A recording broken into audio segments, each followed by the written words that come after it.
Fake news. Fake news. Fake news. Fake news. Fake news. Hello and welcome to Fake News, Fact and Fiction from BBC Learning English. I'm Hugo. And I'm Sam. In the program today, we'll look at some of the reasons people share fake news. We'll hear from disinformation researcher Samantha Bradshaw. One reason why people share fake news that they know is fake has to do with this thing that we call identity signaling. Identity signaling. Have you heard of that, Sam? Not until I saw the script for this program, actually. Also, make sure you keep watching to find out what identity signaling is and how it's a part of the spread of fake news.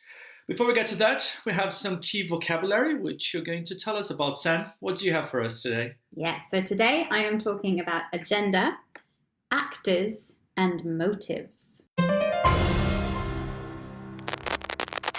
If you have to go to meetings, and who doesn't love a good meeting? I hate them. They're such a waste of time. You will probably be familiar with agendas. An agenda is a list of things that are going to be discussed at the meeting. But there is another meaning of the word agenda that is important in the area of fake news. If an individual or organization or a government has an agenda, it means that there is something they want to achieve. This could be clearly stated objectives, but having an agenda can also suggest a secret or hidden aim. Let's park the word agenda for the moment because there is another word I want to talk about that has a very well-known meaning, but also another meaning which is perhaps not so well-known: actor. It's probably a very familiar word. Somebody who performs on stage or in films is an actor. But the same word is used to describe a person, group, or even a state that has an agenda that's either politically or economically motivated, and they have influence or power that they use to promote that agenda. In this context, you can hear the phrases state actors, political actors, and even bad actors. State actors are governments. Political actors are those with, you guessed it, political power and agendas. And bad actors, well, that doesn't mean people who aren't very good at acting. A bad actor uses power or influence in a dishonest way to push a hidden agenda. They're trying to achieve something, but it's not clear what it is, and it's not clear who is doing it. For example, if a government from one country wants to influence an election in another country, they may spread fake news stories but hide the fact that they're doing it. This could be described as the actions of a bad actor or a bad state actor. People who spread disinformation online may not be doing it because they believe it, but because it suits their agenda. This spreading of disinformation can be very sophisticated, and the motives of those doing it are often not obvious. Motive. That's another useful word in this context. If you like TV crime dramas, and who doesn't love a good crime drama? Me, I never really understand them. You will often hear the word motive. He can't be guilty. He didn't have a motive. A motive is a reason for doing something, and not everyone's motives for what they post online are genuine. But how can you tell? Let's go back to the studio to see if there are any more useful tips. Thanks for that, Sam. Really interesting. I was really impressed with your acting there. Well, I may be a bad actor, but I'm not a bad actor. My motives are purely genuine. Well, that's an interesting point about fake news, I think. We've heard that fake news is produced by people who may want to make money or have a political or social agenda. Those are their motives, but they can only be successful if we share those stories. Yeah, absolutely. But why do people share news, stories, images that are fake? Well, researcher Samantha Bradshaw from the Oxford Internet Institute at Oxford University shared her observations with us earlier. People share fake news for a variety of reasons. In many cases, sometimes people don't even realize the stories that they're sharing are fake. They might find the content funny or humorous, or they might think that people in their networks, such as their friends or family or broader acquaintances, might enjoy this content. Another reason people might share fake news has to do with the emotional appeal of fake news. Because it tends to be very negative, it tends to also elicit a reaction from people, and they might be angry and they might type and share and discuss what is being talked about in this article because they find it so outrageous that they need to share it. The third reason why people might share fake news has to do with what we call identity signaling, where people know that the information being shared in this story is false, but the purpose of sharing it is to signal to a broader community that they share certain values that are reflected in that news story. And so it gives people a sense of belonging and fitting into a broader community of people. It has much more to do with identity than the actual facts of the story. So what do you make of that, Sam?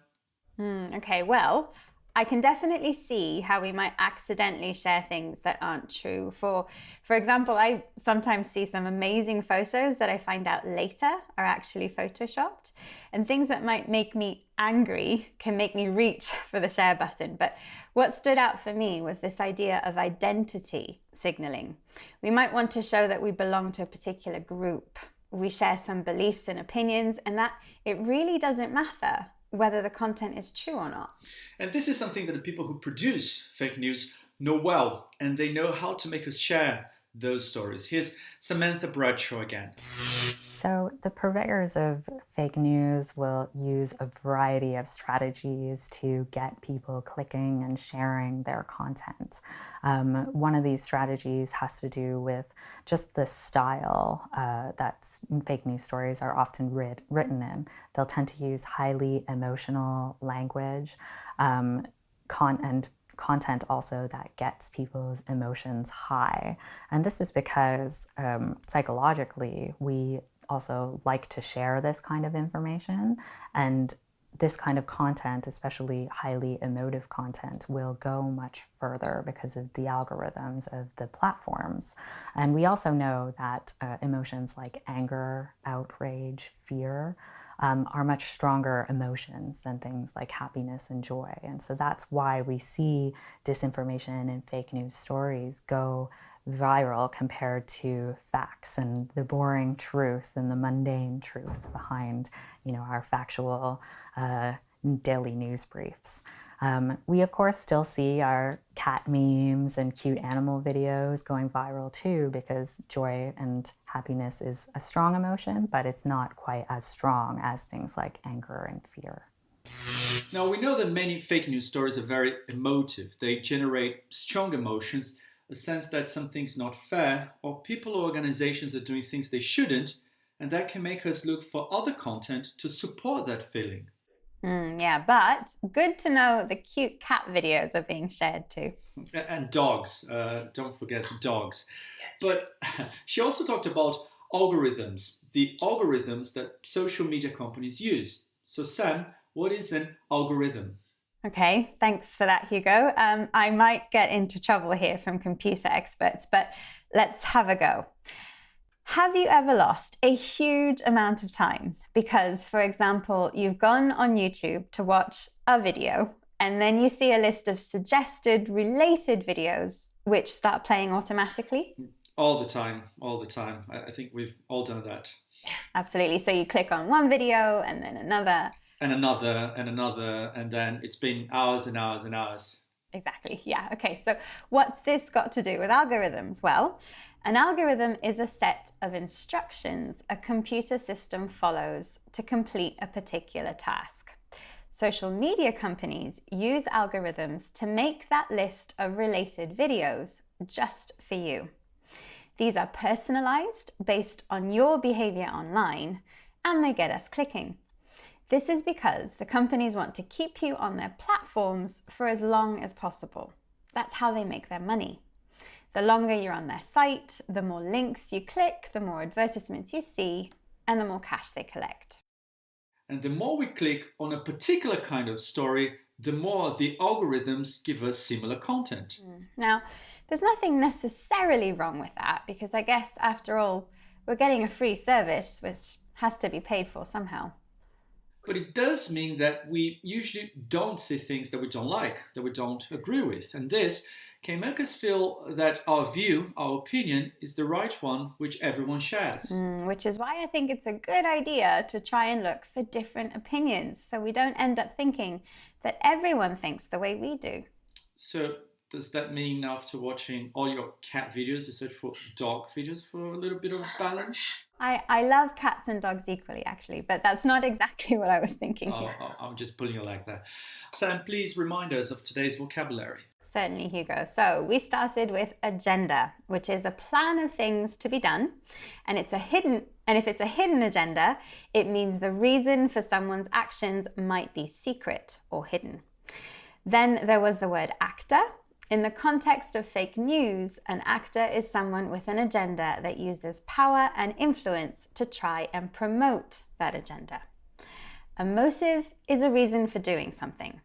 And like hidden agendas, sometimes the motives for a particular action on the internet are not always clear and transparent.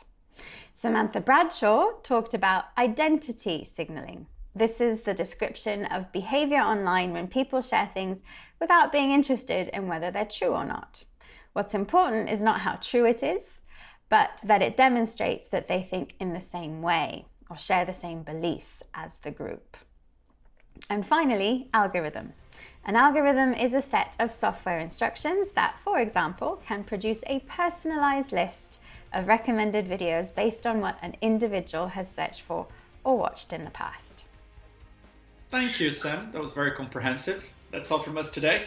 We look forward to your company again soon. Goodbye and stay safe. Bye-bye.